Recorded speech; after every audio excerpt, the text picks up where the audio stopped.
Hello, class. I'm recording our lecture summary for textbook chapter 6, which is all about the psychology of competition, winning and losing.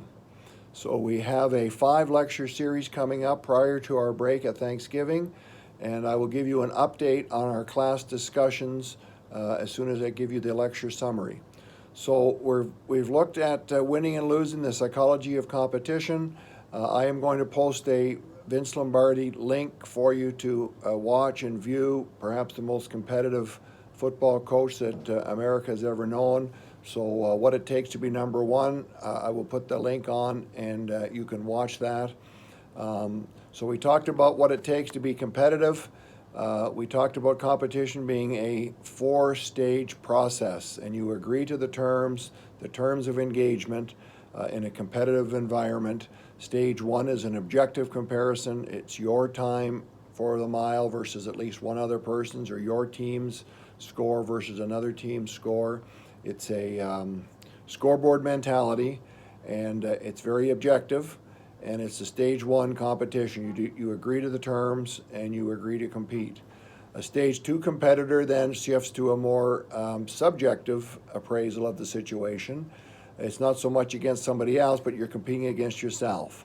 If you don't like the way the first challenge turned out and you want to say to yourself, I'd like to improve my time, then it becomes a competition within yourself to improve your best time and hopefully try to improve your lot, and that you're competitive enough to compete with yourself and improve. So you're trying to answer the question, what's in it for me?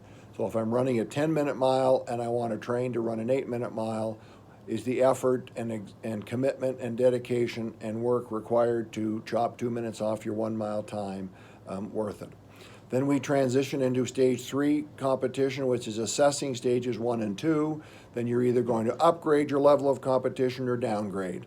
This is called burnout, and you can either forge ahead and improve and continue to compete, or you may have to limit your competitive aspirations and transition into a more recreational, old-timers situation. We talked about soft toss, softball, scramble, recreational golf leagues, anything that could change the stakes, lower the competition, but still keep you competing as a stage 3 competitor. We talked about many sports have a different burnout age. Young hockey players meet a stage 3 level of competition when body checking is introduced, and gymnasts and swimmers all have a burnout age when they say, this is enough, I've had enough of competition, and I'm going to lower my levels and just swim or play softball recreationally.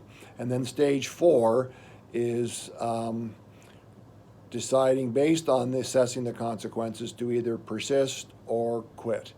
And you may be able to phase yourself out of competition and look for other activities in life which can help you feel good about yourself, bring self-esteem, feed your ego, but that you are no longer competing in a highly competitive, highly stress-filled environment. So those are the stages of competition.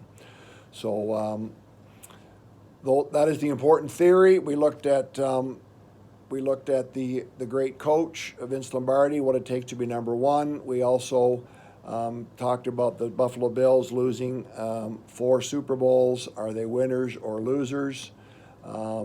And how it's so easy to label winners and losers with the scoreboard mentality. We also talked about the 1993 World Series, where Joe Carter with 1 swing was labeled the winner, and Mitch Williams with 1 inside fastball that was hit out of the park as the relief pitcher was the loser. So that's the very nature of competition. It's a very fine line. 1 swing, winner; 1 pitch, loser. But those are the terms we agree to. We agreed to compete under those terms. Winning is the preferred outcome.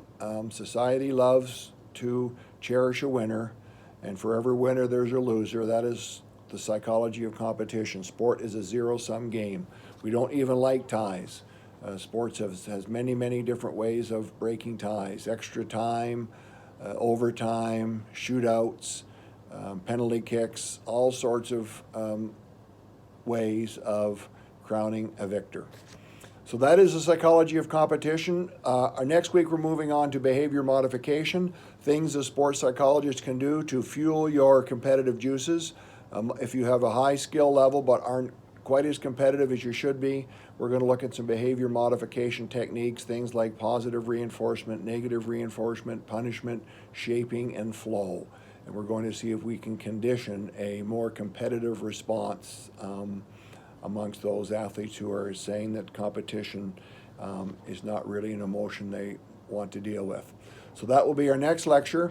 Also, I've told the classes, and I'll post this on your D2L, I realize now that we do have very little time after the Thanksgiving break when we transition and migrate to online instruction. So what I've done, I will put the class discussions live.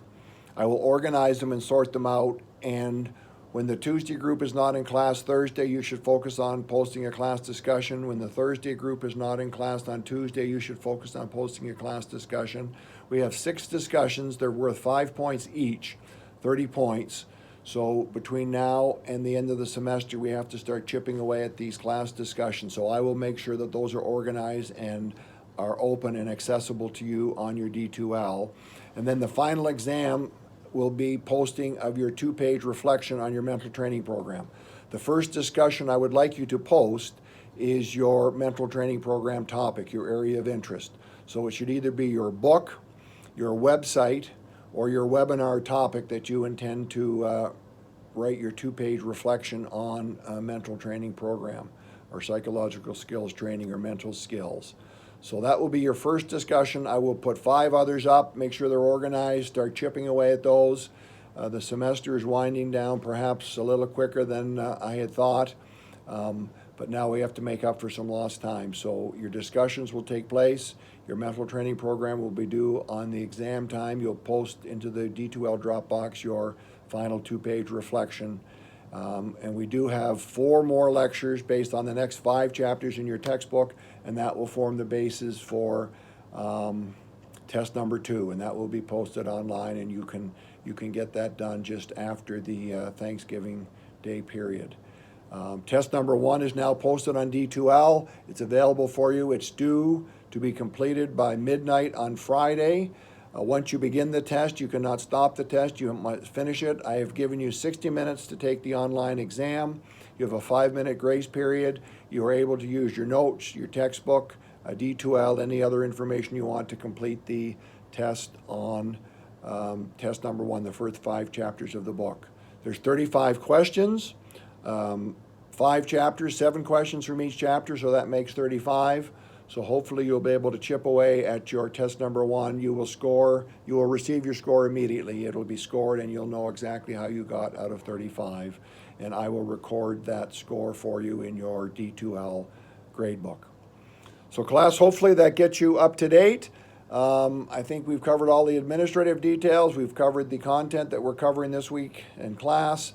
And I will post this as your D2L YouTube link. And next week we'll move forward with our new chapter on behavior modification.